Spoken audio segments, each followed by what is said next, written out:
I think Al Jazeera shows the best documentaries myself, because Al Jazeera, they take into consideration American Indian um, situations. One time they did a language one with some tribe, Cree Indians in Canada, and they were interviewing a language teacher, a Cree language teacher, and they asked her, what does she think? Excuse me. What does she think about when? I mean, what does she think when she realizes that their language may die?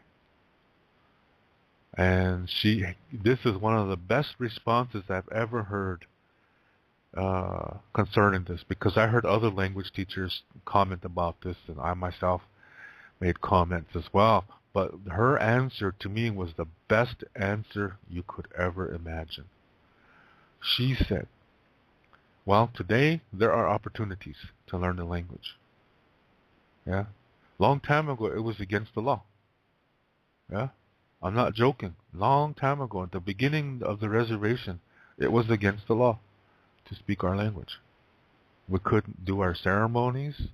We couldn't even talk about our stories and ceremonies. All that was against the law. Yeah. Our children were sent to boarding schools back then. They were tortured. They were humiliated, intimidated at every level. And that's what they learned. They learned how to do that to each other. And that's one of the reasons why we're in a really bad situation today. These children, a lot of these children, they died in these schools from all this abuse. A lot of them are in unmarked graves.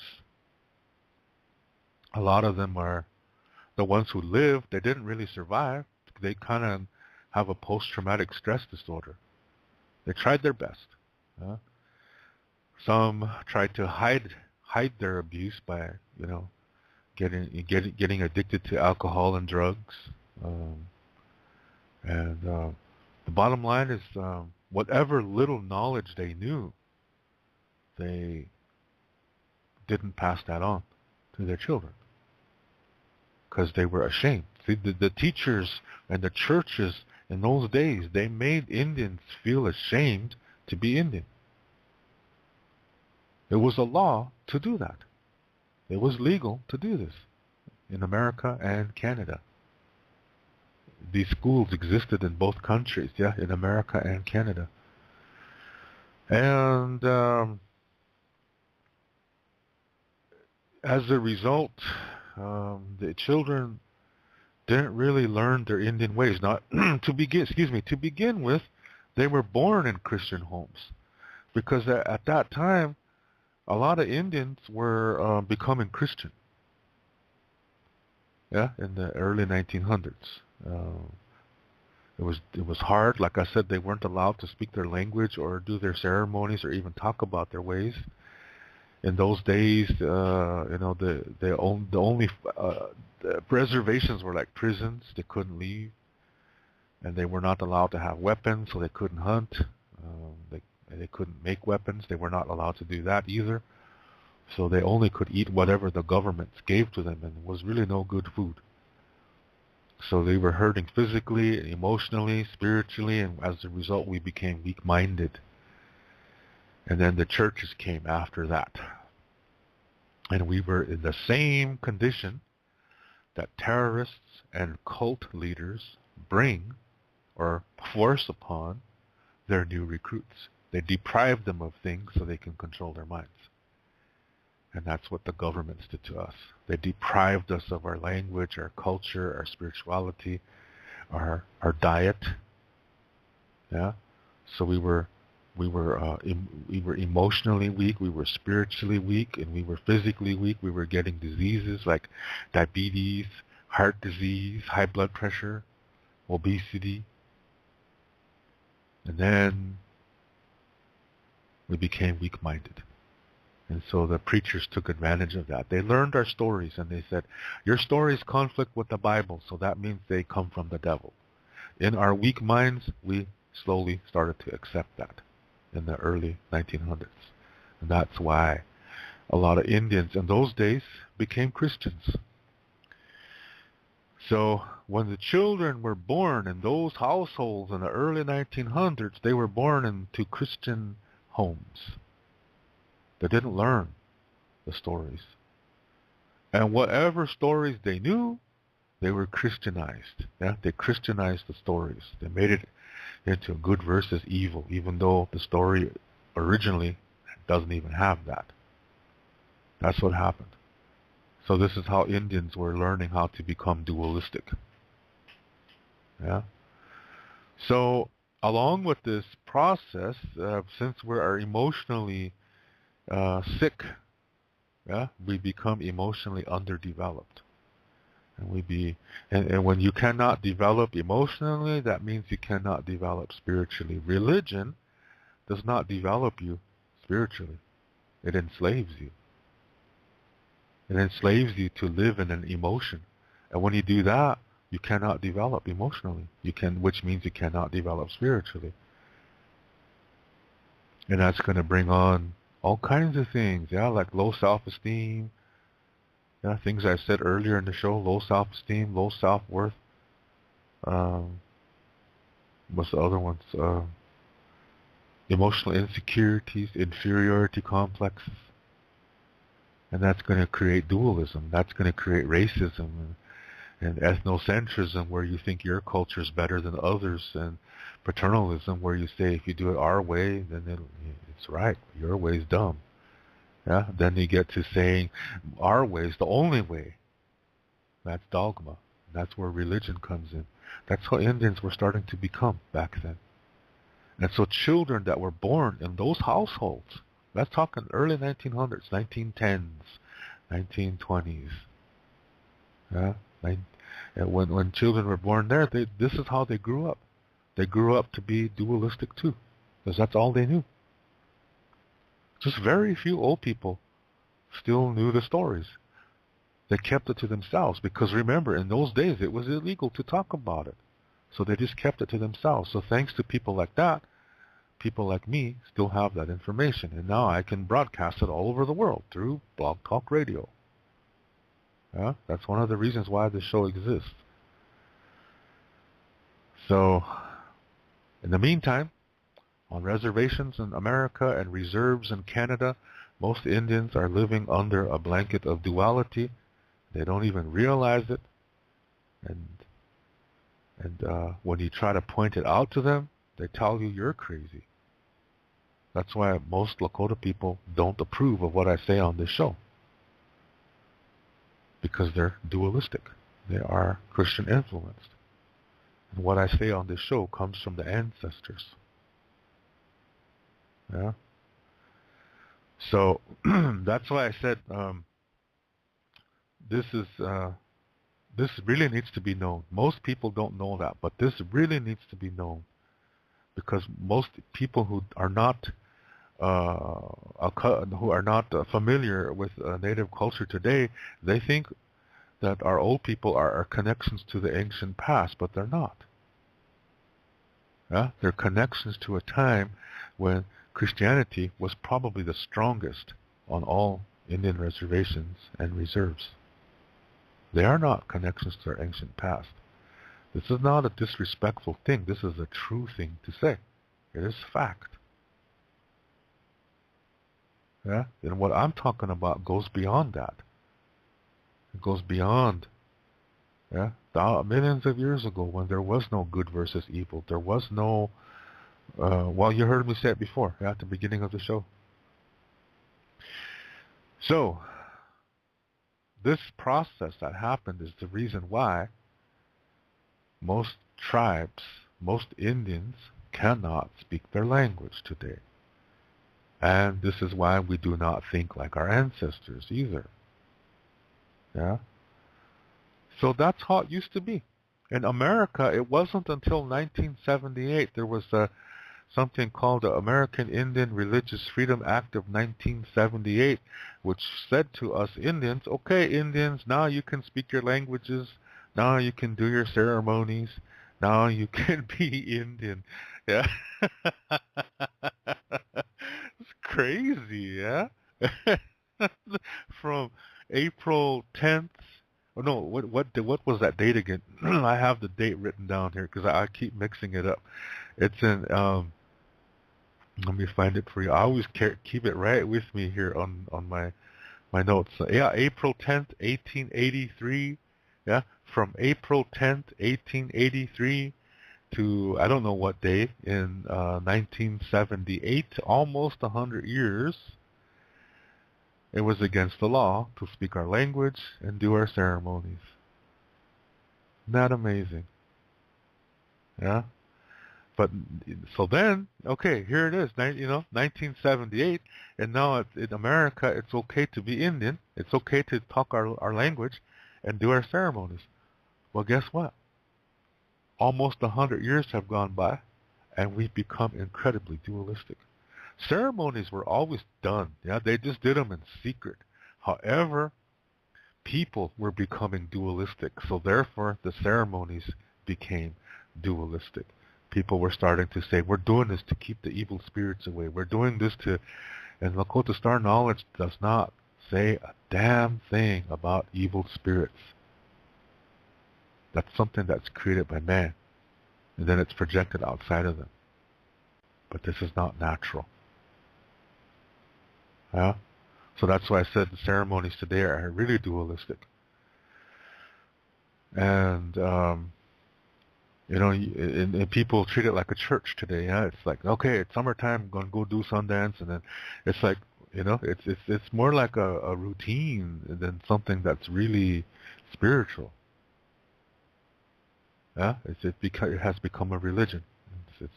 And as I said, religion enslaves you, including turning the ceremonies into a religion that does the same thing.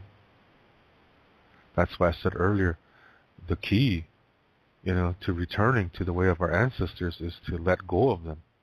Yeah, to let go of these ceremonies and to go within yourself.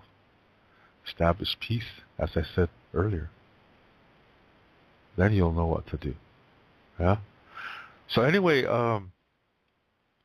this is the reason why. Yeah, what I just explained to you. This is the reason why most Indians don't know their language. They don't know really old stories like Lakota Star Knowledge stories that talk about a time when the Earth was only one continent and things like that.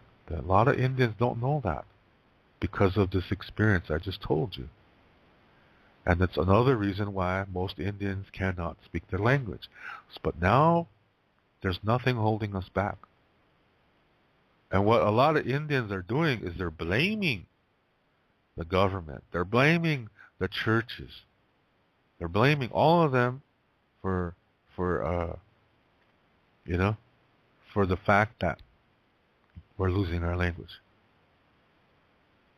And that's not getting anybody anywhere. That's irresponsibility. That is total irresponsibility to sit around, twiddle your toes, and just, or march around your trailer house with the upside-down American flag saying you hate white people. Meanwhile, your wife from Austria is inside attempting to make some kind of Austrian version of gabubu bread.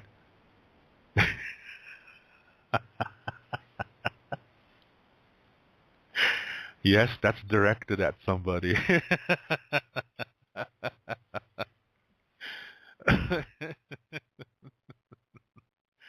That guy's a hateful guy. I don't understand that. He says this publicly. He hates white people. He hates all white people.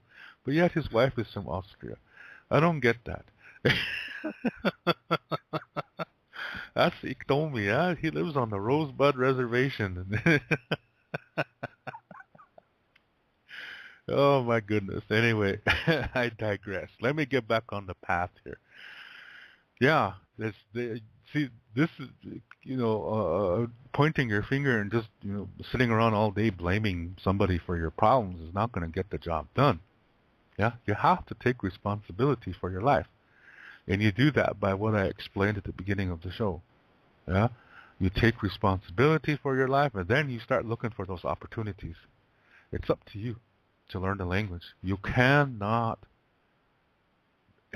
sit around and wait for some tribal program or some government program to come and recognize, oh, there's a problem here, let's fix it. You have to do something. Yeah, get off your folding chair and start thinking of how can you solve this problem? What can you do? That's responsibility. Yeah, taking care of yourself, living this Lakota Star Knowledge way that I explained at the beginning of the show. That's how you take responsibility for your life as you maintain peace in your life. Which means get off your butt and start learning the language. If people laugh at you, that's their problem. Yeah? So there's nothing holding you back today.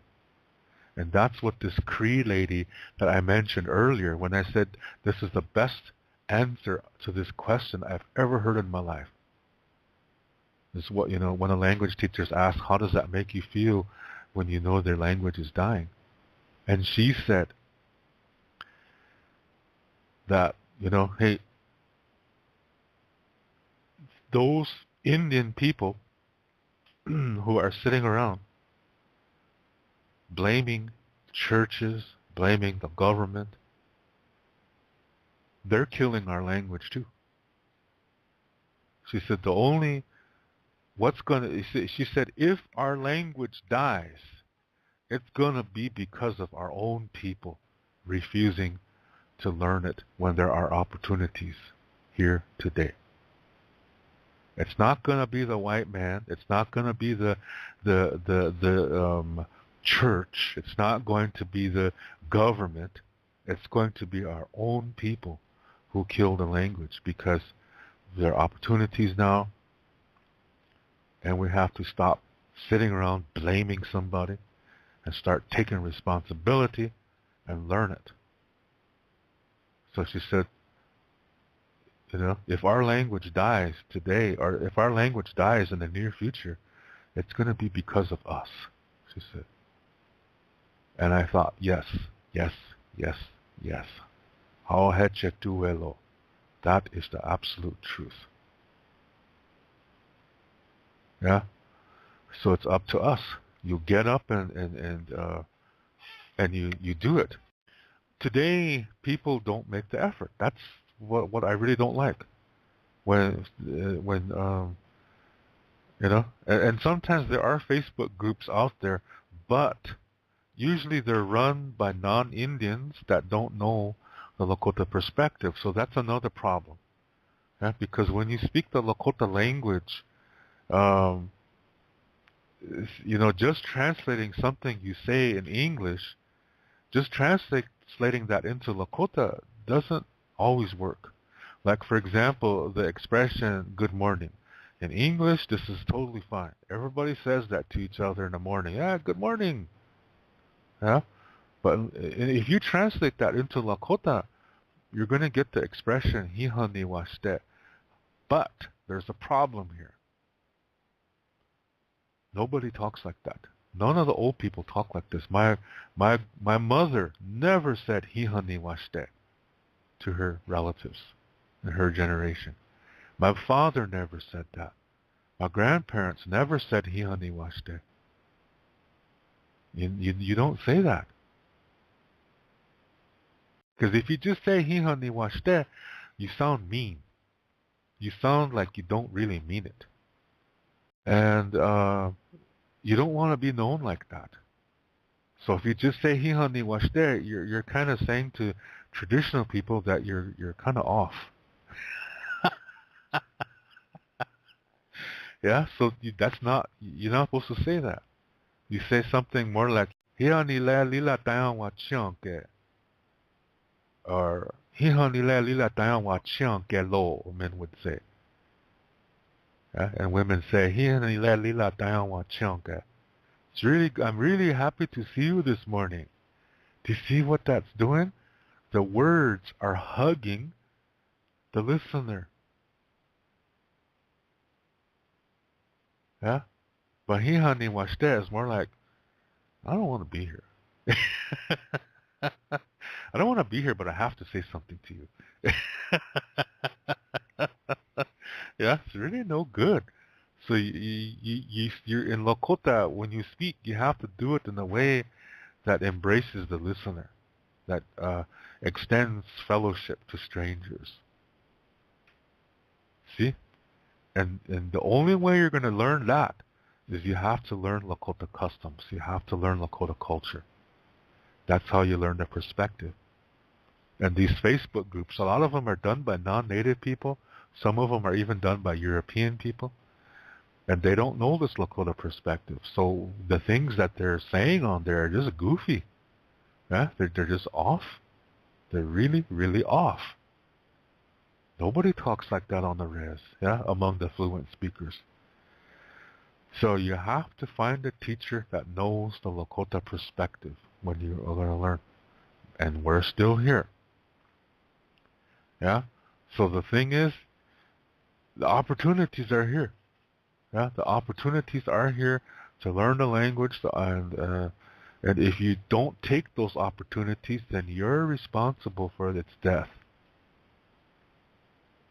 Think about that, you Lakota people who refuse to learn the language.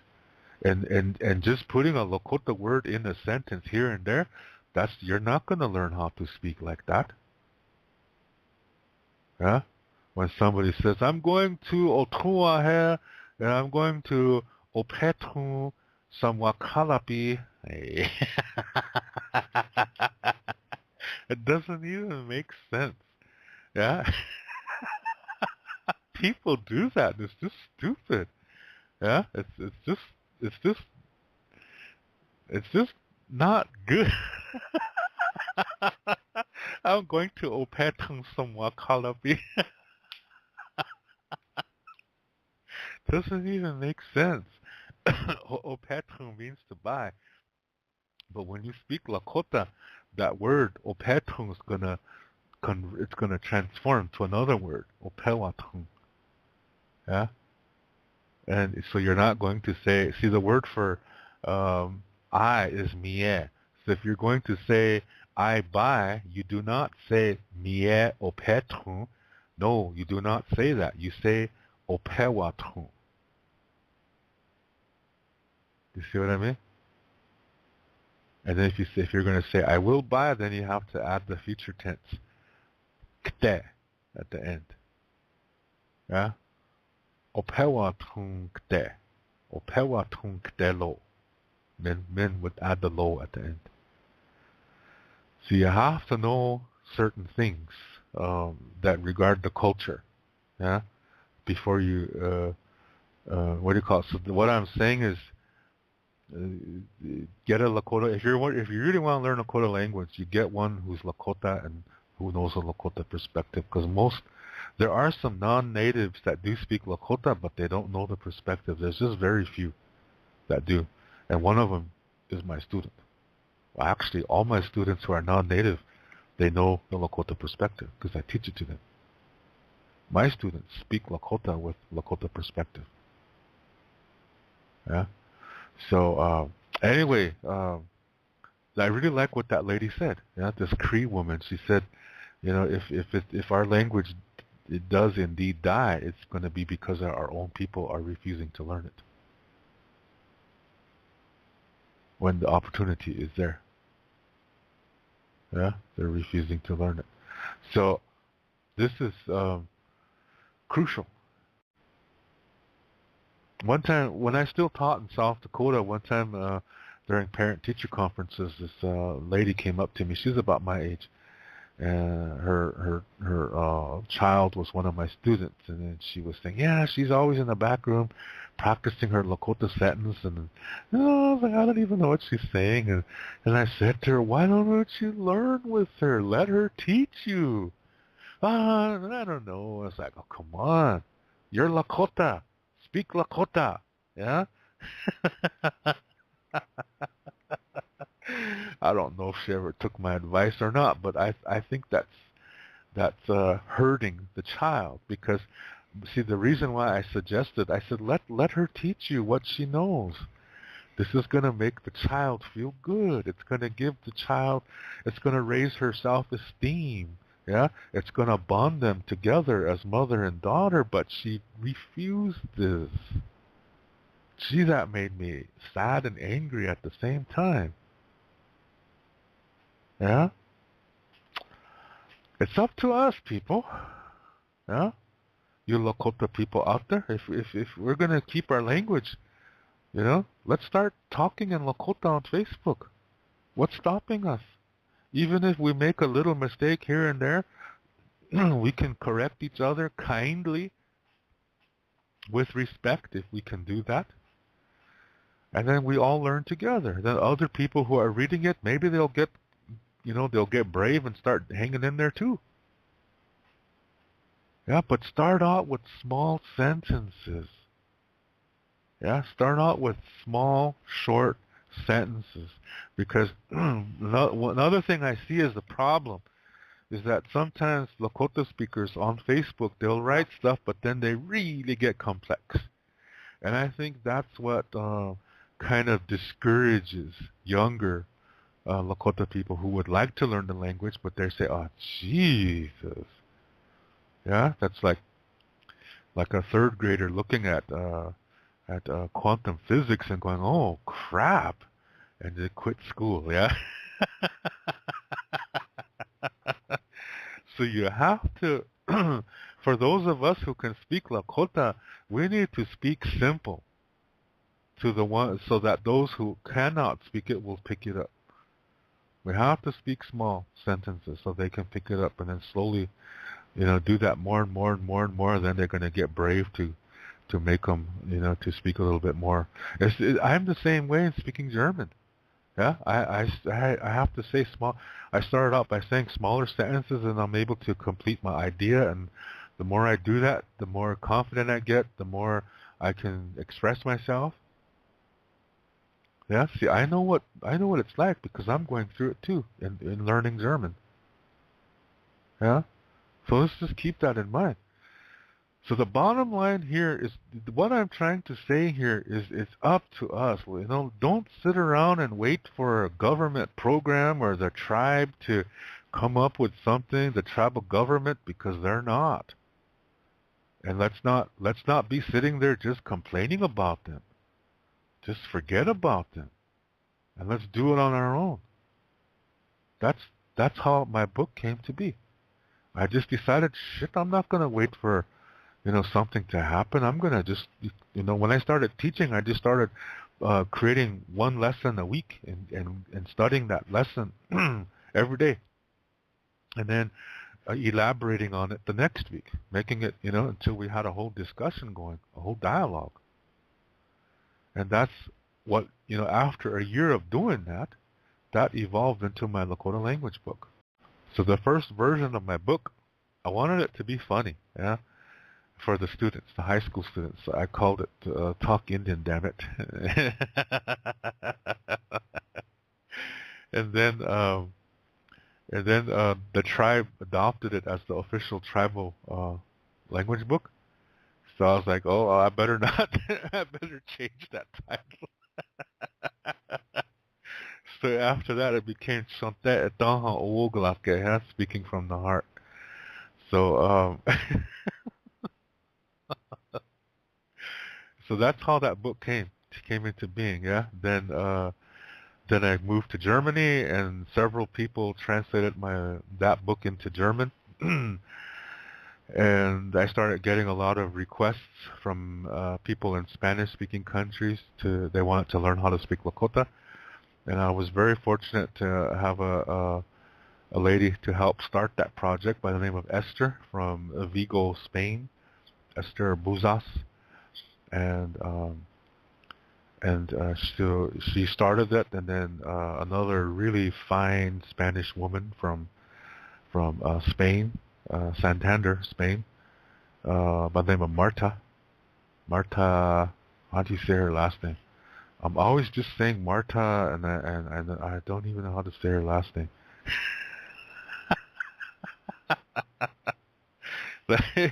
Let me look. I gotta go to my webpage. I know it starts with the E. Escon something. Hang on a second.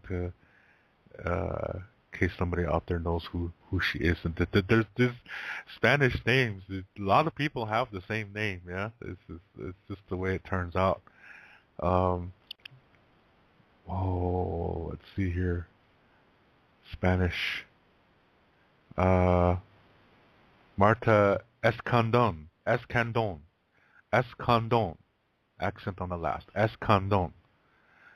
Marta Escandon. Yeah, she's translated she completed the translation of that Lakota language book. So thanks to her, the language is spreading into Spanish-speaking countries. Yeah, it comes with CDs in Spanish, Lakota. Yeah, no kidding. So, and this all started because I took matters into my own hands. I didn't wait around. Yeah, I just looked for ways to accomplish this and found people who could help me, to get this, and eventually it became my own factory. Yeah, so now I manufacture my own products. I do the quality control. Yeah, because it makes it better for me. I like it that way. So do you see what I'm saying? I didn't sit around. I did not sit around and twiddle my toes and complain and blame people, and I said, I'm gonna do something about this. I'm gonna make my contribution, and even if it doesn't work, at least I can say I tried my best. Yeah. So that's how this came about, and that's how my online school came about as well. So anyway, I have to drink something here, okay, and then I'll come back. Meanwhile, I'm going to look for this post that I wanted to share with you from another Facebook wall. So let's pull up a song here. This is going to be entirely in the Lakota language, and it's a love song. Yeah, this has things like "You're the only one for me. I only want to be with you." Really sweet, sweet words. Yeah. A lot of these lyrics can be used to snag. Yeah, I'm not joking. It's a really good love song, and it starts out with some traditional Lakota piano. Hey. No, it's just my music. Yeah. So, but the lyrics are Lakota. So here we go. I'll be back in a little bit.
It's a guy from Rosebud. Um, he his little girl had a really bad accident, and I even mentioned her on the show that time about a month ago, and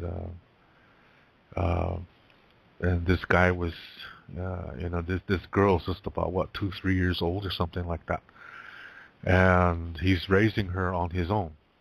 So he wrote about that, and see a bunch of people, wrote to him, and his brother, who's about my age or maybe a little bit younger, he said something in Lakota to him, yeah, and all these comments, there's about like 29 comments on this page, on this post, and these are all Lakota people. These are all his relatives.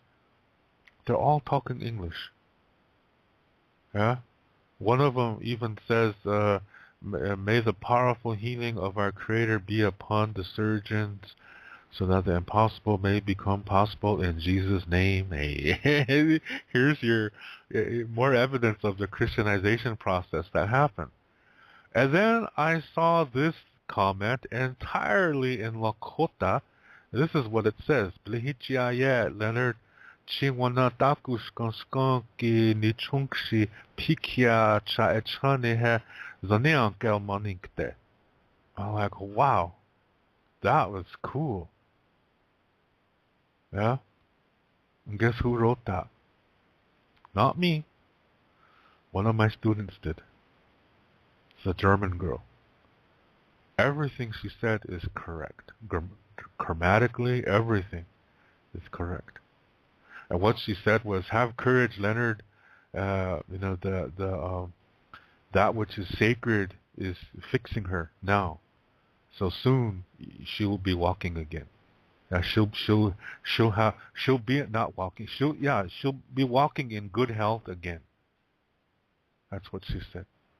This is really a traditional way of speaking Lakota. And everybody else is speaking English. Why? Why don't they at least try and say something? These are all Lakota people. And the only ones speaking Lakota were his brother and this cute little German girl. Yeah? All these others are Lakota, and nobody's saying anything in Lakota. This is not this. I don't like seeing that, because I like seeing it that my student is doing this, but these other people are Lakota, and they should be speaking Lakota too. They choose not to. It doesn't matter what the reason is. Yeah? You cannot be saying, "Well, hey, the church has made me feel ashamed to be Indian, so I don't want to speak Indian." That's not good enough anymore. That's irresponsibility. We have to do it among ourselves. We cannot wait for a government program or somebody to come along and write us some kind of grant. We have to take what we have. For those of us who have jobs, buy some paper and pencils. Let's get a whiteboard, find a place to meet, and start doing this. Yeah, that has to be started now. You can't just be, waiting for approval of this and approval of that.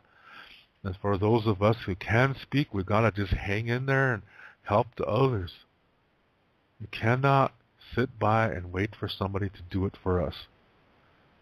Because when we do that, we're killing the language too. Yeah? Something to think about. Then, I saw another interesting program just recently. I think this one was it was on one of the cable networks that comes on in English here in Berlin, in Germany, and this is an old show. I think it's about 2000. I should say old. It's early. It's not recent. Fairly recent, I should say.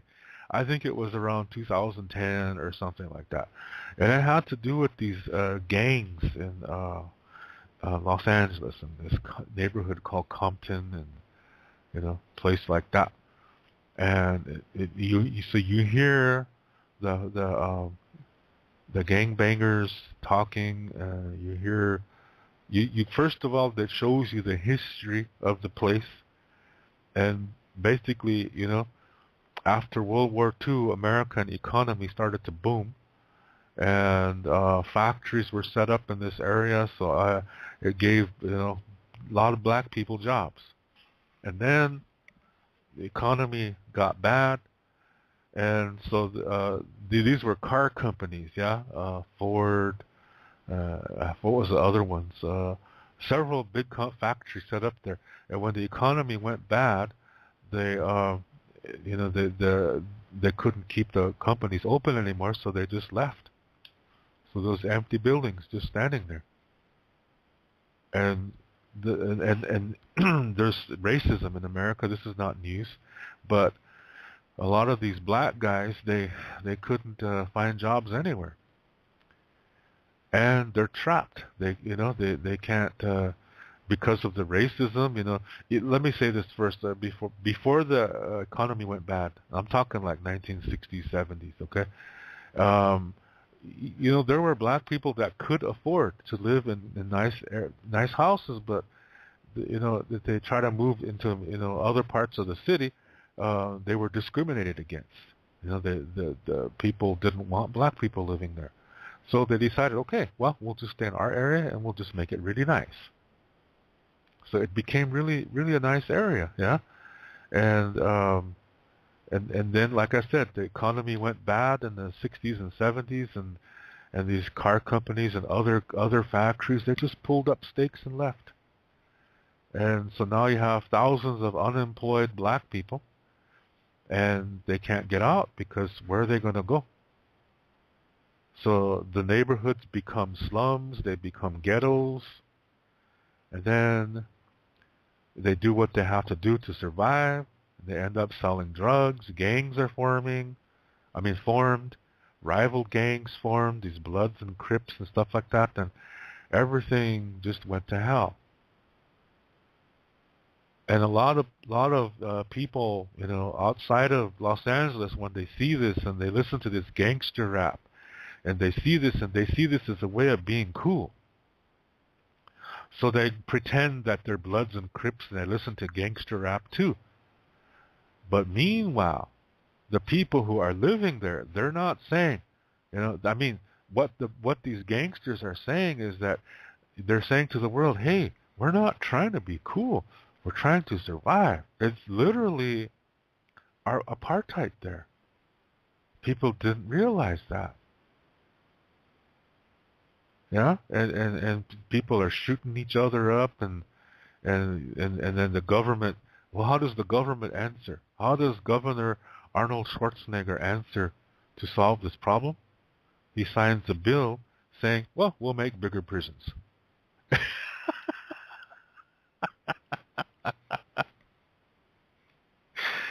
My God, what kind of answer is that? Yeah? And then it got to be so bad. I think, when was this, in the 1980s or 1990s? It got to be so bad that finally the city stepped in, and they said, okay, we're going to set up these programs, something, and they got the two gangs to have a truce. So now all these politicians came, and they were promising, they're going to build things, to provide jobs, and so that there was pictures showing the gangs getting along and celebrating together and stuff like that. And just like anything political, it was just a way to put a Band-Aid onto a huge infection. Eventually the Band-Aid fell off. Yeah. And an incident with Rodney King happened, and for those of you who know that one, where somebody caught on videotape a bunch of cops beating the shit out of him. Only one could have done it, but there was like, 11 cops or something like that, 11 or 12 cops. And then those 4 of them were the main instigators, and they were both declared innocent. So then the riots broke out in Los Angeles. Los Angeles was in flames since that time. I mean, at that time. And it shows you that politicians cannot fix problems because politicians are only concerned about themselves. What does this sound like? Can you rely on the government to fix these kind of problems? Maybe, maybe not. It depends. I heard a gang girl say this, and she's not a gang girl anymore, but this is what she said. This is a Mexican girl that I know personally from East LA, where the Mexican gang problem is. She didn't want to be in a gang anymore. Yeah, she left. She got spiritual and just left. Yeah, and that's how I met her. And she said, you know, the only way to fix this problem is you have to have lived there, or they have to hire people, or they have to have counsel from people who live there. You can't just, have a psychologist come, from who's never lived in an ethnic neighborhood, who's never been poor, come and solve the problem. You have to get the people involved, and she's 100% correct. If that doesn't happen, the problem is going to only get worse, and more people are going to die. That's true. I agree with that. So what happened is that a lot of these gangbangers, they thought, hey, you know what? This has to stop. The government is not helping, and they're probably not going to help. Why don't we do this on our own? So they did. Some stopped. Yeah, they stopped, and they just said, we're gonna do this on our own. And a lot of them, what really changed it for them was when they had kids. They start to see things differently. That's what parenting will do. Yeah, becoming a parent will do that to you. And I think it's some part of our existence. That's why we're still here. Yeah. So they listened to natural instinct. And they took it. They took the ball in their own hands and said, okay, let's do this. So they set up. They found a abandoned building that they managed to. They got it, and then they renovated it into a center for, talking, to re-educate the men in how to be a man. That having a gun and being a member of a gang is not being a man. That's misguided. That's not the right direction. That's not what a man is. So they took it into their own hands, and they're starting to have success. Yeah. So now these former gang members, they're coming together and they're meeting like this. I said, the only way we're going to fix this is we have to do it ourselves. We have to fix it ourselves because we can't wait around. Look at the more that we wait around for somebody from the outside to come in to fix the problem, the more of us are going to die. So we have to find a way ourselves. And that's what they did. And it's working. It's small, but it's working. See, this is what I'm talking about. We have to take matters into our own hands and start doing this and not waiting for the tribe to provide monies to set up this and set up that, because if the tribe does that, the tribe is going to take control. And then they're going to ruin it, and then they're going to drop it, and then the program is dead. That's how tribal councils function. You go to any tribe, and you're not going to see many successful ventures. Only when one can make money for a select few will be successful to keep the population in poverty. So that's why I was saying this earlier. If we're going to save our language, we have to start learning it. We cannot be waiting for governments and whatever organizations to come in and do it. We have to do it ourselves because we are the ones who know the Lakota perspective, not some linguist from some university, some Catholic university in Indiana.